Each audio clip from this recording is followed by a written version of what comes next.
جب آپ سفر پر ہوں تو اللہ نے فرمایا تمہارے لیے یہ گناہ نہیں کہ تم کچھ نمازوں کو قصر کرو. قصر کا مطلب ہوتا ہے آدھا کرنا. اب یہاں سے قصر نمازوں کا مسئلہ اسی آیت سے نکلتا ہے. یہ مسائل تقریباً مسلمانوں کو یاد ہونی چاہیے، اس لیے کہ اب کے زمانے میں سفر اتنا آسان ہو چکا ہے کہ تقریباً لوگ سفر پر آج ہو ہی جاتے ہیں. شرعی سفر کیا ہے، سفر کی مقدار کیا ہے، سفر کہتے کسے، یہ ساری چیزیں پہلے آپ کو معلوم ہونا ضروری ہے. آپ اپنے شہر سے نکلے، آپ کے لیے جو میل ہے وہ تقریباً 58 میل 57.5 میل کے قریب، لیکن کلومیٹر میں اس کو 92 کلومیٹر بتایا گیا ہے. شریعت کی مقدار ہے 92 کلومیٹر. اگر آپ نے سفر کر لیا تو آپ شرعی مسافر ہو گئے. جو سہولیات شریعت کی طرف سے مسافر کو ملی ہیں وہ 92 کلومیٹر سفر کرنے والے کو ہی ہیں. ایک بار نیت کر کے چل پڑا ہو، ایسا نہیں کہ یہاں سے 10 کلومیٹر گیا وہاں تھوڑی دیر روکا، یعنی نیت اس کی آگے سفر کرنے کی نہیں تھی، پھر اچانک وہاں سے پھر دوسری نیت ہو گئی، اس کو سفر نہیں. اپنے شہر سے اسے پہلے 92 کلومیٹر جانے کا ارادہ ہو، بیچ میں اگر کھانے پینے کے لیے رکا، ایک رات سونے کے لیے رکا تو کوئی حرج نہیں. اب اس کی ایک مثال یہاں سے میرے اندازے کے مطابق سفر شرعی جو ممبئی والوں کے لیے ہے، آپ پونے پہنچ گئے، پونے تقریباً 150 کے اوپر ہے، ناسک چلے گئے یہ بھی تقریباً 150 کے آس پاس ہے. یہ سفر آپ 92 کلومیٹر کے اوپر جا رہے ہیں. جیسے آپ وہاں پہنچ گئے یا آپ راستے میں بھی چل رہے ہیں، تب جب بھی آپ کے لیے نمازوں کے وقت آئے آپ کو قصر کرنا ہوگا. اور قصر صرف 3 نمازوں میں ہے، ظہر، عصر، عشاء میں، اور وہ بھی صرف فرض نمازوں میں. سنتوں اور نفل میں قصر نہیں ہوتی، یہ یاد رکھ لیں آپ. قصر کسے کہتے ہیں؟ آدھا کرنا. 4 رکعت والی نماز کو 2 رکعت پڑھنا ہوگا آپ کو بس. ظہر میں 4 رکعت فرض ہے، کتنی پڑھی جائے گی؟ 2 رکعت. عصر میں 4 رکعت فرض ہے، کتنی؟ 2 رکعت پڑھی جائے گی. عشاء میں 4 رکعت فرض ہے، وہ بھی 2 پڑھی جائے گی. اس کے علاوہ جو بھی نمازیں ساتھ میں ہیں، جو سنتیں ہم پڑھتے ہیں نفل، اس میں کوئی آدھا کرنا نہیں ہے، بلکہ اگر پڑھ رہے ہیں تو پوری پڑھو، نہیں پڑھ رہے ہیں تو معاف ہے. سفر میں سنت مؤکدہ غیر مؤکدہ ہو جاتی ہے. ظہر سے پہلے 4 رکعت سنت پڑھنا ضروری ہے، ہم اس کو سنت مؤکدہ کہتے ہیں، تاکید کے ساتھ اس کو بیان کیا گیا ہے. اسی طرح ظہر کے بعد کی جو 2 رکعت سنت ہے وہ بھی مؤکدہ ہے. عصر کی پہلے کی 4 رکعت سنت یہ غیر مؤکدہ ہے، یعنی اس کی تاکید اتنی نہیں ہے.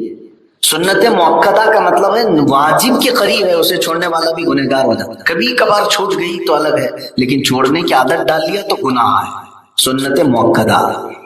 مغرب کے بعد 2 رکعت ہے، یہ بھی سنت مؤکدہ ہے. فجر کی بھی جو 2 رکعت ہے وہ بھی سنت مؤکدہ ہے. عشاء میں صرف 2 رکعت سنت جو فرض کے فوراً بعد ہوتی وہ مؤکدہ ہے، باقی کوئی مؤکدہ نہیں.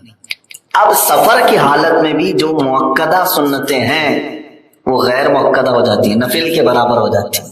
نفل پڑھ بھی سکتے ہیں، چھوڑ بھی سکتے ہیں. اگر وقت ہے آپ کے پاس تو پڑھ لیں، نہیں ہے تو چھوڑ سکتے ہیں، کوئی گناہ نہیں، لیکن اس کو آدھا نہیں کریں گے آپ. مثال کے طور پر سفر شرعی میں آپ نکل گئے، آپ سفر کے لیے نکل پڑے، ممبئی سے نکلے، پونا جا رہے تھے، ظہر کا وقت ہو گیا. اب آپ ظہر پوری 12 رکعت جو یہاں پڑھتے تھے وہی پڑھنا چاہ رہے ہیں تو 10 ہوگی، 12 نہیں ہوگی. 4 رکعت پہلے کی پوری پڑھنا چاہتے ہیں تو پوری پڑھ لو، نہیں پڑھنا چاہتے تو چھوڑو. اور فرض جو 4 رکعت ہے وہ کتنی؟ وہ 2 پڑھیں گے. باقی جو بعد کی 2 رکعت سنت اور 2 رکعت نفل ہے وہ 2 ہی پڑھی جائے گی. چاہے تو پڑھے، نہیں تو چھوڑ دیں، آپشنلی ہے آپ کی. سفر کی حالت میں بار بار میں تاکید کے ساتھ عرض کر رہا ہوں، ادھر کی بحث ادھر میں نہ ملا دیں. ہاں، میں سفر کی حالت کے بارے میں کہہ رہا ہوں. اگر اس کو آدھی بات کوئی کٹ کر کے لے جائے اور پھر کہے کہ آج سے مفتی صاحب نے کہا ہے کہ یہ سنتیں چاہے تو پڑھ سکتے ہیں چاہے تو چھوڑ سکتے ہیں، نہیں، یہ سفر کے لیے میں کہہ رہا ہوں. سفر عام حالتوں کے لیے نہیں. آپ مقیم ہیں یہاں پر، ابھی گھر پر ہیں تو یہاں پر نہیں ہے. اس سے ایک مسئلہ یہ بھی میں آپ کو بتا دوں. کچھ لوگ یہ کہتے ہیں کہ سفر تو ٹھیک ٹھاک چل رہا ہے، آرام سے چل رہا ہے. پہلے گھوڑوں کا سفر ہوتا تھا، اونٹ کا سفر ہوتا تھا، مشکل سفر تھا. اب تو کار کا ہے، ٹرین کا ہے، پلین کا ہے، آرام ہی آرام ہے. چاہے جتنا بھی آرام ہو جائے، جو شریعت نے سفر کے لیے سہولت دی وہ قیامت تک چلتی رہے گی۔ اب آپ 92 کلومیٹر 1 منٹ میں بھی ادا کر لیں تب بھی آپ مسافر ہی کہلائے۔ اصل جو مقدار کلومیٹر کی نہیں ہے، شریعت نے جو اصل مقدار بتائی ہے وہ کیا ہے؟ کتابیں اگر آپ اٹھا کر کے دیکھیں گے اس میں فرمایا گیا 3 دن 3 راتیں جو سفر کرے گا چلے گا وہ مسافر ہے۔ تو فقہائے کرام نے 3 دن اور 3 راتیں چلا کر کے دیکھا تو 92 کلومیٹر پہ پہنچا۔ اس میں آرام بھی ہے، کھانا بھی ہے، حاجتیں بھی ہے، سب کاؤنٹ کر کے۔ تو جو آرام سے چل سکتا تھا پیدل، اس کو چلا کر کے دیکھا تو وہ 3 دن میں کہاں پہنچا؟ 92 کلومیٹر۔ اس لیے میں کلومیٹر کا حساب آپ کو بتا رہا تاکہ آسانی ہو۔ بعد میں کوئی کتاب اٹھائے، پرانی کتاب، اور کہے حضرت اس میں تو 3 دن کا سفر لکھا ہوا ہے، 3 دن اور 3 راتیں جو چلے گا وہی مسافر ہے۔ اس اعتبار سے شاید دنیا کے کونے سے کونے کو پہنچ جائیں گے آپ، تب بھی 3 دن 3 راتیں نہیں ہو پائیں گی، کیونکہ آپ تو بہت فاسٹ ہے۔ امریکہ بھی آپ 17 گھنٹے میں پہنچ جائیں، 17-18 گھنٹے جو بھی لگتے ہیں۔ آپ کہیں پر بھی عرب جانا ہے 4-5 گھنٹے میں آپ پہنچ جاتے ہیں، جبکہ وہ ہزاروں کلومیٹر دور ہے۔ پہلے مہینوں کے سفر ہوا کرتے تھے۔ تو آپ وہ پرانے زمانے میں جو پیدل چلتے تھے اس کو ناپ کر کے دیکھا گیا تو اس زمانے میں وہ 92 کلومیٹر بنتا ہے۔ خیر، یہاں پر میں جو بات کہہ رہا تھا وہ یہ ہے کہ سفر اب آرام کا ہو گیا تو کسی نے یہ سوچا کہ بھائی کیا ضرورت ہے مجھے آدھی پڑھنے کی، پوری پڑھ لیتا ہوں۔ یہ تو چھوٹ مشکل سفر میں تھی، دقت ہوتی تھی پہلے لوگوں کو گھوڑوں کے سفر میں، اب مجھے کون سی دقت ہے، میں تو پوری پڑھتا ہوں۔ تو حدیث پاک میں فرمایا گیا سختی سے، ایسا ہوا تھا ایک صحابی سے، انہوں نے کہا کہ سفر میں پوری پڑھ لوں، تو رسول کریم صلی اللہ تعالی علیہ وسلم نے ارشاد فرمایا اللہ تجھ پر رحم کرنا چاہتا ہے، کیا تو اس سے بھی زیادہ رحم کرنے والا ہے؟ جو اللہ نے تجھے رحم کر کے کم کیا ہے اسے لے لے۔ اور اگر کوئی بندہ اپنے اوپر سختی کرنے لگ جائے کہ نہیں میں اور بھی زیادہ سخت، یعنی 4 اگر ہے تو میں 8 پڑھوں گا، یہ اگر اپنے اوپر ڈالتے رہ جائے تو بخاری شریف کی حدیث ہے ایک دن وہ دین سے ہی نکل جائے گا۔ ہاں، اگر کوئی دین پر سختی کرنے لگ جائے، گھیرا بندی کرنے لگ جائے کہ میں اس سے بھی زیادہ ٹائٹ عمل کروں، جیسے کسی کو جوش آ گیا، اٹھا 100 رکعت پڑھنے لگ گئے، اور روزہ رکھ رہا ہے صبح سے شام، شام سے پھر صبح تک، رات میں بھی نہیں کھاتا، یا اپنے آپ پر سختی کر رہا ہے، تو بخاری شریف کی حدیث پاک میں اللہ تعالیٰ کے حبیب صلی اللہ علیہ وسلم فرماتے ہیں ایک دن ایسا وہ اپنے اوپر کر لے گا کہ وہ دین سے ہی باہر نکل آ جائے گا، اس کے بنائے ہوئے راستوں پر وہ خود ہی نہیں چل پائے گا۔ اس لیے انسان کو اپنے بنائے ہوئے اصولوں پر نہیں چلنا چاہیے، اللہ کے بنائے ہوئے اصولوں پر چلنا، اس لیے کہ وہ خالق ہے تمہارا، وہ تمہاری طبیعت کو بہتر جانتا ہے کہ تم کتنا آبزرو کر سکتے ہو۔ بہرحال تو اب یہاں پر کئی مسائل ہیں، ظاہر سی بات ہے یہ تفسیر کی 2 ہی آیتیں ہیں لیکن بہت تفصیل ہے اس میں، کم سے کم میں آج مسائل ہی بیان کرتا ہوں کہ سفر کے متعلق بہت سارے لوگ جانتے نہیں ہیں۔ آپ کو چھوٹ نمازوں کی دی گئی ہے آدھی کرنے کی، نہ کہ پوری غائب کرنے کی۔ سفر میں آدھی پڑھو، قصر پڑھو، پوری اڑانے کا حکم نہیں ہے۔ اسی طرح روزے میں بھی چھوٹ دی گئی ہے، رمضان کے دوران اگر آپ سفر پر نکل پڑے تو اللہ تعالیٰ نے فرمایا تم چاہو تو روزہ چھوڑ سکتے ہو، لیکن وہ چھوڑنا ضروری نہیں۔ جیسے نماز میں آدھی پڑھنا ضروری ہے، آپ سفر کی حالت میں آپ آدھی ہی پڑھیں گے، یہ نہیں کہ پوری پڑھیں گے، لیکن رمضان کے روزوں میں آپشن دیا گیا ہے چاہے تو تم چھوڑ سکتے ہو، اور اگر کوئی رکھنا چاہے تو کوئی حرج نہیں، رکھ سکتا، لیکن ایسا نہیں کہ چھوڑنے کی اجازت ہے تو ہمیشہ کے لیے چھوٹ گیا، بلکہ جب آپ سفر سے آئیں گے تو اس روزے کی قضا کریں۔ تو بہتر ہے نا رمضان میں ہی رکھ لیں، بعد کا روزہ اور بھاری پڑ جاتا ہے۔ رمضان میں ایک موسم چل رہا ہوتا ہے اور روزے آسانی سے نکل جاتے ہیں۔ بہرحال سفر کی اور جو سہولیات ہیں آپ کو، وہ اس میں اللہ تبارک و تعالیٰ نے بہت ساری چیزیں بیان فرما دی۔ اب مسائل آپ کو یہ بھی میں بتا دوں، 92 کلومیٹر آپ کو جانا ہے۔ اب ممبئی والوں کے لیے شاید ممبئی شہر میں ہی 92 کلومیٹر ادھر سے ادھر ہو جاتا، یہیں سے یہی۔ اس کے لیے حکم یہ ہے کہ اپنے شہر کے حدود سے باہر نکلے۔ شہر کے حدود کیا ہیں؟ ریلوے اسٹیشن، بس اسٹینڈ، جو شہر کے باہر بنائے جاتے تھے یا ایسی جگہوں پر بنائے جاتے تھے کہ وہاں سے اب کوچ کرنے کا ارادہ کرتا تھا مسافر.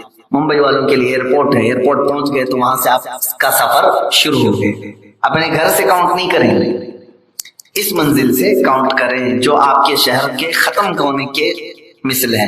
ایئرپورٹ ہوا، ریلوے اسٹیشن ہوا، بس اسٹینڈ ہوا، ان چیزوں سے اگر آپ باہر نکل گئے تو آپ جو ہے مسافر ہو گئے، یعنی شروع ہو گئے. اب ممبئی کے لیے کیا حالات ہو سکتے ہیں میں آپ کو بتاؤں. ممبئی پورا جو ہے یہ ملتے ملتے ایک شہر بنا ہے، ورنہ اس کے بھی اپنے الگ الگ تعلقے ہیں، تحصیل ہے. وکرولی جو ہے یوں سمجھ لیں کہ جیسے دوسرے ڈسٹرکٹ میں ایک تعلقہ ہوتا ہے، جیسے اس کا ڈسٹرکٹ تھانہ ہے، تو تھانہ ایک ڈسٹرکٹ ہوا، اس کے تعلقے ہیں. تو آپ اپنا وکرولی کو کاؤنٹ کریں کہ آپ وکرولی سے باہر نکلے تو آپ اپنے گاؤں سے باہر نکل گئے. اب آپ کا شہر کرلا نہیں ہے، آپ کا شہر باندرا نہیں ہے. آپ پورا اپنا شہر کاؤنٹ نہ کریں. یہ الگ الگ ایک تعلقے ہیں جو آج مل گئے ہوئے.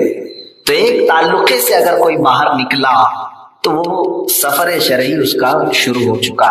اب یہاں پر سفر کے لیے جو ضروری ہے وہ کیا ہے؟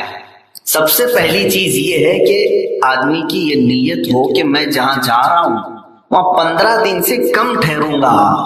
یہ ضروری ہے، 15 دن سے کم ٹھہروں. اب جیسے پونا جا رہے ہیں آپ، پونا میں اگر آپ کو مہینہ بھر رہنا ہے تو پھر آپ پونا پہنچتے ہی مسافر نہیں رہے، مقیم ہو گئے، پوری نمازیں پڑھو. اگر آپ نے 15 دن سے کم ٹھہرنے کی نیت کی، چاہے 1 دن کی نیت ہے، 2 دن کی نیت ہے، 4 دن کی ہے، 14 دن کی بھی کیوں نہ ہو، تو آپ اتنے دن تک وہاں پر مسافر ہی رہیں گے، 4 کی 2 ہی پڑھتے رہیں گے. یہ بات مسئلہ سمجھ میں آ رہا ہے آپ کو؟ جہاں آپ جا رہے ہیں سفر 92 کلومیٹر کے باہر، وہاں 15 دن سے زیادہ، 14 دن سے زیادہ ٹھہرنے کی نیت نہ ہو. اس سے کم ٹھہرنے کی نیت ہو تو آپ مسافر ہیں. اچھا، اور ایک مسئلہ اس میں یہ ہے، آپ 4 دن کے لیے ہی جا رہے ہیں لیکن اپنے ماں باپ کے گھر جا رہے ہیں، تب بھی آپ مسافر نہیں رہیں گے. آپ گھر پہنچتے ہی مقیم ہو جائیں گے. جو آپ کی پیدائشی گھر ہے یا آپ کے ماں باپ کا گھر ہے، اس کو کہتے ہیں یعنی مقیم ہو جانا. وطن ہے تمہارا، وطن اصلی ہے. اب مثال کے طور پر کسی کے یو پی میں ماں باپ رہتے ہیں، رشتہ دار رہتے ہیں، ان کا گھر ہے اپنا. اب ممبئی میں یہاں رہ رہے ہیں، سال بھر کے بعد نکلے. اگر کوئی ممبئی سے یو پی جا رہا ہے، پلین میں جا رہا ہے، 2 گھنٹے میں پہنچے گا، مسافر ہوا کہ نہیں ہوا؟ صرف 2 گھنٹے میں مسافر ہو جائے گا. میں نے پہلے ہی ڈیفینیشن آپ کو بتایا ہے. گھنٹہ نہ دیکھیں، کلومیٹر دیکھیں. 92 کلومیٹر اباؤ ہو گیا، سفر شروع ہو گیا اس کا. تو یو پی جا رہا ہے تو اس کا سفر شروع ہو گیا، یو پی میں پہنچا. اب وہ اگر اپنے وطن میں جا رہا ہے، اس کے ماں باپ کا گاؤں ہے، اس کا گھر ہے وہاں پر، تو پھر وہ جیسے وہاں پہنچے گا، اب وہ نارمل آدمی ہوگا. جیسے 4 رکعت پڑھنا تھا وہ پوری ہی پڑھے گا، وہاں قصر نہیں کرے گا. چاہے وہ 1 دن کے لیے جا رہا ہو، 4 دن کے لیے جا رہا ہو یا مہینے کے لیے جا رہا ہو، وہ پوری پڑھے گا. اجنبی جگہ پر جا رہا ہے تو ہی وہ مسافر. دیکھیں شریعت میں یہ سارے حدود ہیں. اس کے لیے میں کہہ رہا ہوں کہ مسافر کے احکام بھی مسلمان کو معلوم ہونا ضروری ہے. آج کے زمانے میں تو بہت ضروری ہے. آپ صبح نکلے، ناسک گئے اور وہ شام میں واپس آئے. پونا جا رہے ہیں لوگ، صبح گئے، رات میں واپس آ گئے. آپ مسافر ہوئے. صبح یہاں سے نکلے تھے، فجر پڑھ کر کے پونا پہنچے. پونا میں آپ کا اپنا گاؤں نہیں، اپنا وطن نہیں ہے، کام کی غرض سے گئے. ظہر ملی وہاں پر، عصر ملی، مغرب ملی، عشاء ملی. آپ کو قصر ہی پڑھنی ہوگی وہاں پر. پھر رات کو آپ واپس لوٹ رہے ہیں ممبئی، پھر رات کو آپ آ گئے، 2.5-3 گھنٹے کے اندر پہنچ گئے. اب بہت سارے لوگ یہ سمجھتے ہیں شاید میں مسافر ہوا ہی نہیں. ارے 2 گھنٹے تو سفر کر کے آیا، وہ گنہگار ہے اگر پوری نماز پڑھے گا. یہ بھی ہے، اگر جان بوجھ کر کے کوئی قصر کی حالت میں 2 کی بجائے 4 پڑھتا ہے تو گنہگار ہے. یہ شریعت کا مسئلہ ہے، اس لیے اس کو یاد رکھ لیں ہمیشہ. اچھا، اور ایک مسئلہ اس میں پیچیدہ تو نہیں ہو رہا ہے، سمجھ میں آ رہا ہے؟ ہاں، میں صاف بتا رہا ہوں تاکہ ذہن میں محفوظ ہو جائے. جیسے پڑھایا جاتا ہے ویسے ہی میں آپ کو بتا رہا ہوں، چونکہ یہ مسائل ہیں، تقریر نہیں. مسائل جو ہے سکھائے جاتے ہیں، ولولہ انگیز دھواں دھار نہیں ہوتے. بہرحال تو آپ اور ایک مسئلہ سیکھ لیں. یہاں سے اگر آپ گئے پونا گئے یا ناسک گئے تو وہاں پہنچنے کے بعد آپ مسافر ہوئے، لیکن آپ جماعت سے نماز پڑھنے کے لیے مسجد میں گئے وہاں کی، اور وہاں کے امام صاحب جو مقیم ہیں، وہیں کے رہنے والے ہیں جو نماز پڑھا رہے ہیں، ان کے پیچھے جب آپ پڑھ رہے ہیں تو اب آپ آدھی نہیں پڑھیں گے، وہ پوری پڑھیں گے۔ کیوں؟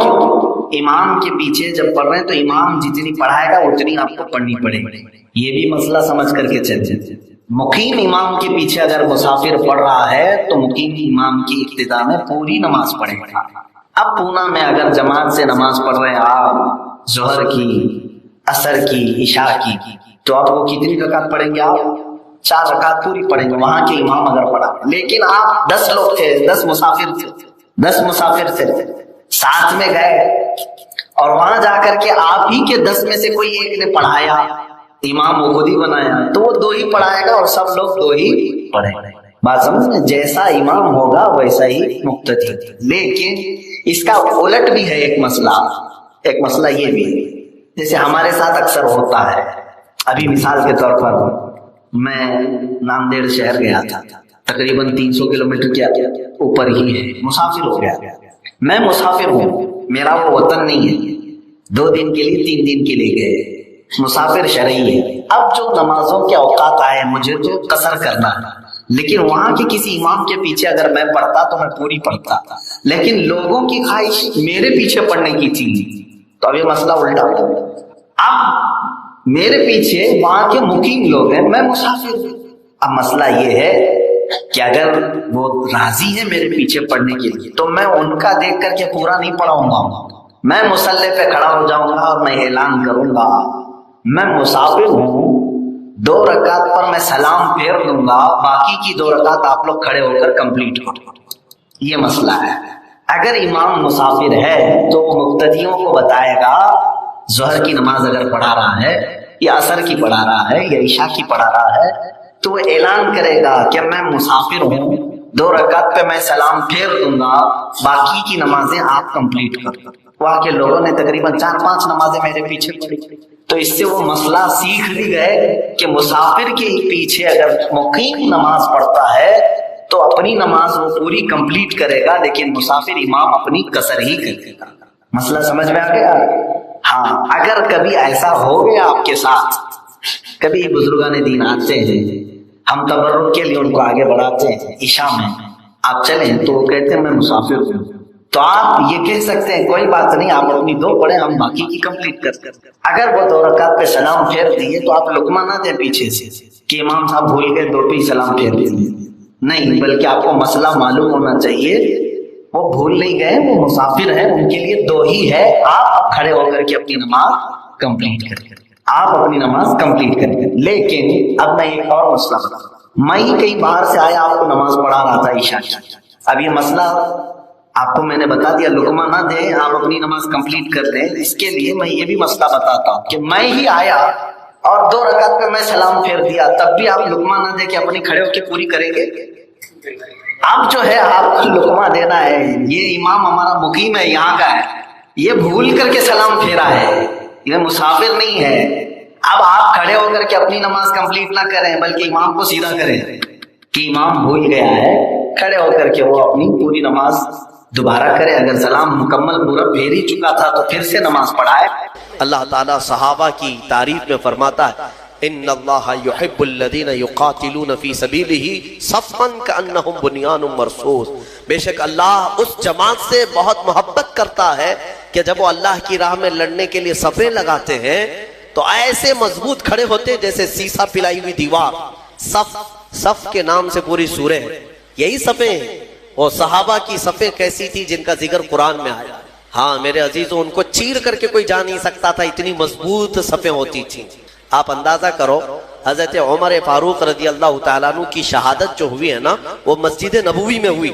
آپ فجر کی نماز پڑھا رہے تھے، 1 رکعت پڑھا چکے تھے، ابو لولو مجوسی یہ آیا، حضرت عمر فاروق رضی اللہ تعالیٰ عنہ سے اسے بغض اور عداوت تھی، بغض رکھتا تھا، تو اس نے ایک خنجر اپنے جبے میں چھپا کر رکھا تھا اور پہلی صف میں آ کر کھڑا تھا۔ جب حضرت عمر نماز پڑھا رہے تھے، 1 رکعت ہوئی تو پیچھے سے اس نے حملہ کیا، وہ خنجر اتنا سخت تھا کہ پیٹھ سے سینے کی طرف باہر ہے، اور حضرت عمر مصلی پر گر گئے۔ لیکن مسجد نبوی میں صحابہ سب نماز پڑھ رہے ہیں، نہ نماز توڑے، نہ بھاگو پکڑو دوڑو، کچھ نہیں۔ حضرت عمر مصلی پر رہے، حضرت عبد الرحمن بن عوف جو پیچھے کھڑے تھے آگے بڑھ گئے اور ایک رکعت آپ نے پڑھائی، کسی نے نماز توڑی نہیں۔ وقت کا خلیفہ زخمی ہوا ہے لیکن صحابہ کی نماز ٹوٹی نہیں۔ آگے بڑھ کر کے حضرت عبد الرحمن بن عوف نے ایک رکعت اور جو بچی تھی کمپلیٹ کروائی۔ سلام پھیرنے کے بعد ارے قاتل جس نے خنجر مارا ابو لولو، سارے صحابہ نماز میں ہیں، وہ تو کب کے بھاگ جاتا، لیکن وہ پہلی صف کو بھی کراس نہیں کر سکا۔ نماز کی پوری حالت ہونے تک صحابہ کی وہ بھاگنے کی ہر ممکن کوشش کرتا رہا، لیکن کسی صحابی کی صف توڑ نہیں سکا۔ وہ کیسی صف بناتے ہوں گے؟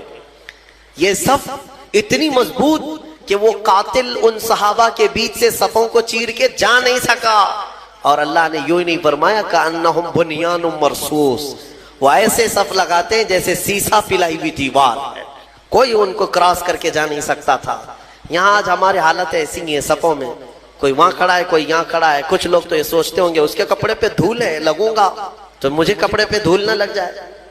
میرے عزیزو، اللہ تبارک و تعالیٰ نے یہاں مسجد میں جماعت کے لیے جو حکم فرمایا وہ اسی فرق کو مٹانے کے لیے کہ غریب اور امیر دونوں شانہ بشانہ کھڑے رہے۔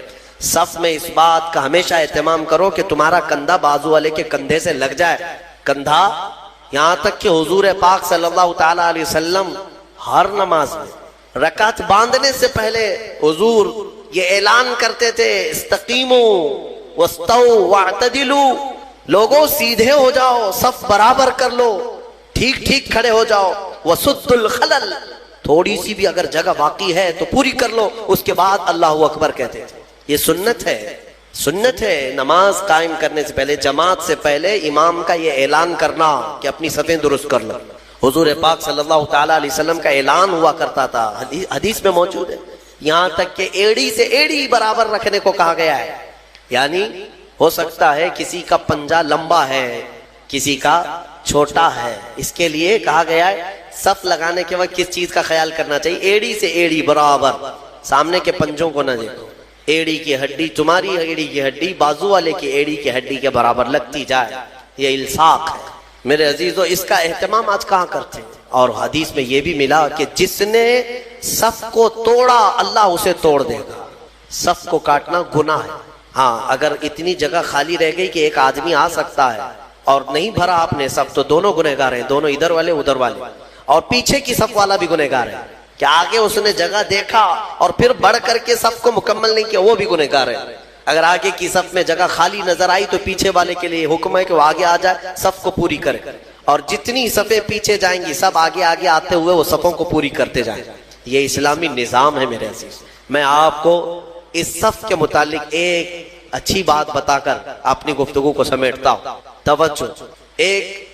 ایک بڑے اسلامی اسکالر ہیں، انہوں نے ایک مغرب زدہ شخص ہے یورپ کا یا امریکہ کا، اس سے پوچھا کہ آپ کی جو ویل ٹرینڈ فوج ہے، سولجرز ہیں، امریکہ کی ہے، دنیا کی سب سے مضبوط فوج مانی جاتی ہے، آپ کے 10,000 فوج کو اگر میدان میں جمع کرنے کی بات آئی تو کتنی دیر لگے گی آپ کو ان فوجیوں کو ترتیب میں لانے کے لیے جو ٹرینڈ ہے؟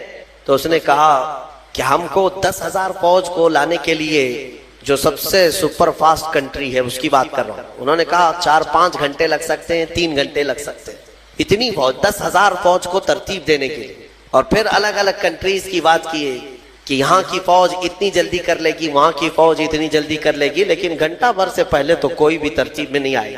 تو اس اسلامی اسکالر نے کہا کہ تمہاری تربیت یافتہ فوج میدان میں صف لگانے پر آئے تو اتنے گھنٹے لگ جاتے ہیں، لیکن ہمارے ہاں بغیر تربیت یافتہ دیہاتوں کے رہنے والے بھی حرم شریف میں 1 لاکھ سے زیادہ کی تعداد میں ہے۔ امام ادھر اللہ اکبر کہنے کے لیے کھڑا ہوتا ہے، 1 منٹ میں سب کی صفیں درست ہوتی ہیں۔ یہ اسلام کا نظام ہے، یہ اسلام کا نظام۔ مسجدوں میں کوئی صفیں لگانے کے لیے نوکر رکھے جاتے ہیں کہ ادھر آؤ، ادھر صحیح کھڑے ہو جاؤ، ادھر کھڑے ہو جاؤ۔ اگر یہی کیا جائے تو ظہر سے عصر ہو جائے گی، عصر سے مغرب ہو جائے گی، ہاں یہاں کسی بھی مسجد میں کیا خادم رکھے جاتے ہیں صفوں کو صحیح کرانے کے لیے؟ سب کا چیک کر کے آؤ سیدھے کھڑے ہیں نہیں کھڑے ہیں؟ نہیں ہے. ہم تو اسکول میں بھی دیکھتے رہے کہ بچپن سے صفیں لگانے کے لیے ایک ہاتھ کے فاصلے پر کھڑے ہو جاؤ اور ٹیچرز چلاتے چلاتے تھک جاتے ہیں، صفیں بنتی نہیں ہیں. لیکن یہ مسجدوں کا نظام ہے. یہ میرا مولا تبارک و تعالیٰ نے اسلام کو خصوصیت دی ہے کہ ہماری صفیں من جانب اللہ بن جایا کرتی ہیں. یہ اللہ تعالیٰ کی طرف سے. اللہ تعالیٰ ہماری صفوں کو مضبوط عطا فرمائے، ہماری صفوں میں وحدت عطا فرمائے. اس صف کی ایک خصوصیت یہ ہے کہ میرے عزیزو جب شانے سے شانہ مل گیا ہے تو اللہ سے دعا کرو کہ ہمارا دل سے دل بھی مل جائے. ہاں جب شانے سے شانہ مل جاتا ہے اللہ سب کے دلوں میں بھی اتحاد عطا فرمائے.